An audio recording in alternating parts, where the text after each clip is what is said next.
Okay, so just if you're feeling like you need a little bit extra support than my last video gave you, or a couple more examples, I'm going to do the other two examples from page 149 using the box method.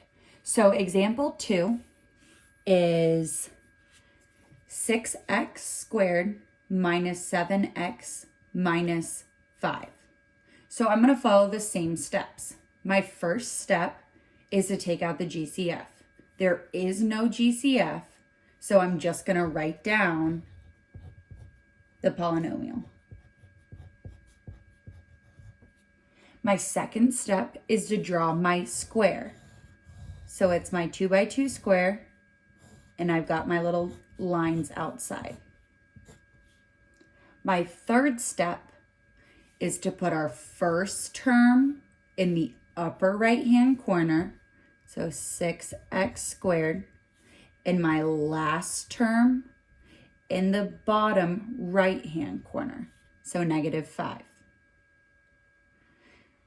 My fourth step is to multiply my first term and my last term. So if I multiply 6x squared times -5, I get -30x squared. My fifth step is to find two factors of the resulting product from step 4, whose sum is the middle term. So now we're looking at our middle term. My middle term is -7x. So I know that two numbers that multiply to be -30x squared have to add to be -7x. Because the product is negative and the sum is negative, that means that I'm going to be dealing with a positive and a negative number, and the negative number has to be larger. So when I'm looking at my factors, that's what I want to really think about, because only a larger negative number added to a positive number is going to leave me with a negative number. So I'm going to just start simple, and I'm going to do 1 and 30. Then I'm going to do 2x and -15x. I can do 3x and -10x. And I can keep going, except for I've already noticed something. I've already found my two terms, because 3x times -10x gives me -30x squared, and 3x minus 10x add to be -7x. So I'm going to go on to step number 6 and place the factors in the two remaining squares. So I've got 3x and I've got -10x. Now I can go on to step number 7. Step number 7 is find and write the greatest common factor of each row and each column. So one column at a time, I'm looking at this column. I see 6x squared and 3x. I know that both of these have the factors 3x. And if I need to, I can write out, like we did in lesson 5.3, I can write out these factors to make sure that I don't make a silly mistake. I have those common factors. That's how I get what I wrote in the line below. -10x and -5, these are both negative. So I'm going to go with 5, but I'm going to really keep that in mind when I'm determining my signs at the end. Going across this way, just like in example number 3, those are only both divisible by 1. And then here we can factor out a 2x in both situations. So now we are ready to go on to step number 8 and finish up our problem. So there was no GCF. We took it out at the beginning, so I don't have to worry about that when I write my parentheses. I know my first my first parentheses is going to be 3x and 5.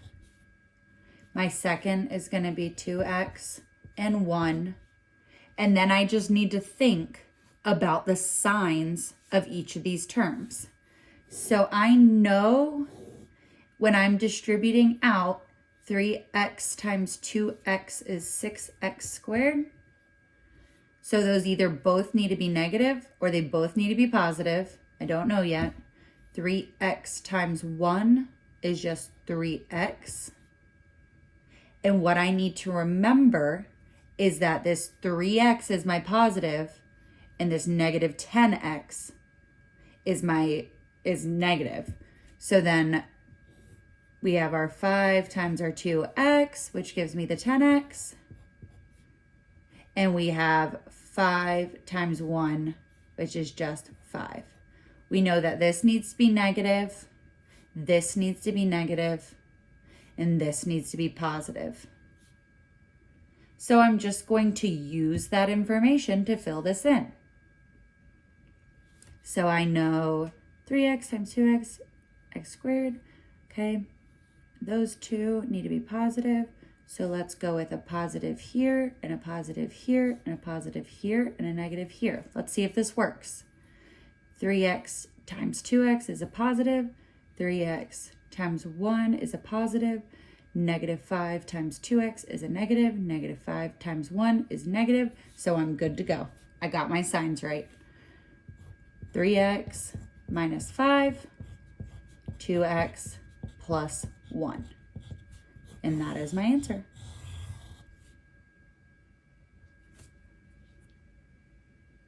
Now I'm going to go on to example number 4. I have my work from example 3 on here that I did briefly before. Example number 4 is a word problem. It's just a really fancy way of doing the exact same problems we just did. The word problem says, the polynomial expression 10a squared plus 87a minus 27 represents the area in square yards of a new rectangular playground at the town park. Factor the polynomial to determine the expressions that represent the length and the width of the playground. Verify your results. So all I'm doing is factoring. I don't need to take anything else from that information. All I'm doing is factoring. So all my steps are going to be the same. I've got 10a squared plus 87a minus 27. There is no GCF, so I move on from step number 1. Step number 2 is to draw out my 2 by 2 square.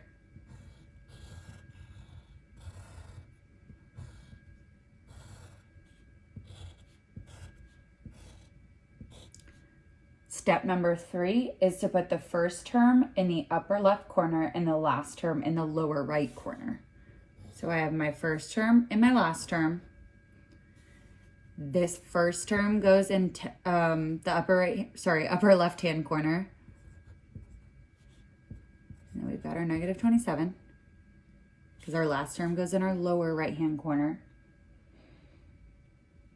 Then I need to go on to step number 4, which is to multiply the first and the last terms. So 10a squared times negative 27 is going to give me, I guess we'll go over here, negative 270a squared. Step number 5 is to find 2 factors of the resulting product from step 4, whose sum is the middle term. My middle term is 87a. So we know we're trying to add to be 87a, and we multiply to be negative 270a squared. So just like in the last problem, I know that I'm dealing with a positive and a negative number for my factors. And I know that the bigger number is positive because they have to add to be this positive term. So I'm just going to start going through my factors. So negative 270a squared can be divided by 1. Put it on this side, 270, because this is going to be my negative side. It can also be divided by 2, and we would get 135. And don't forget the little x. And you can use a calculator for this part. If they give you a calculator, then use your calculator. I'm going to do this to speed things up. We know that 270, actually we don't need it yet. We have -3 because -270, oops, I was writing a little x, pretend that's an A, is going to be 90. And I've got my answer. So we really didn't need to bring over the calculator. I know that 90A minus 3A is 87A. So I have my two factors. I'm going to do step number 6 and place the factors in the 2 remaining squares. 90A goes here. -3A goes here. Then I'm going to find and write the GCF of each row and each column in the little lines below them. So my first column, I know that 10A goes into both of those. -3A and -27 can both be divided by a -3.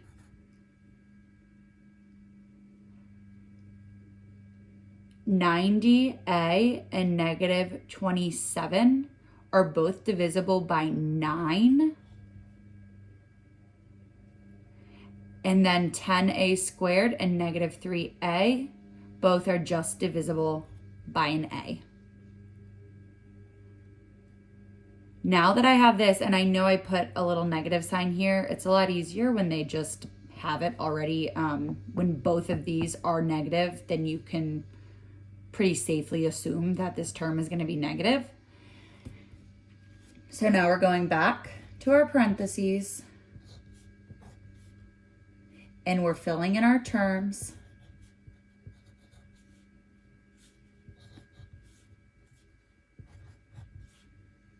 And then I'm going to try and make sure my signs are correct. 10A squared is positive. So that's telling me that these two terms need to either both be positive or both be negative, because we want a positive 10A squared. I know that 10A squared is also going to be multiplied by the 9, and we'll get 90A. This 3 is being multiplied by our A, and we'll have 3A. And then this 3 is being multiplied by the 9, and we get 27. This needs to be negative. This needs to be negative. And this needs to be positive. And we know all of that just from looking at the data over here. So now we're just going to kind of guess and check. My prediction is that there's a negative here and a positive here. So let's check it. 10A times A is positive 10A squared. 10A times 9 is a 90A. -3 times A is -3A. And -3 times 9 is -27. So it looks like those factors look good. I don't prefer to use A as the variable because it can look like a 9. You can always draw your A like this to try and differentiate, but that's it.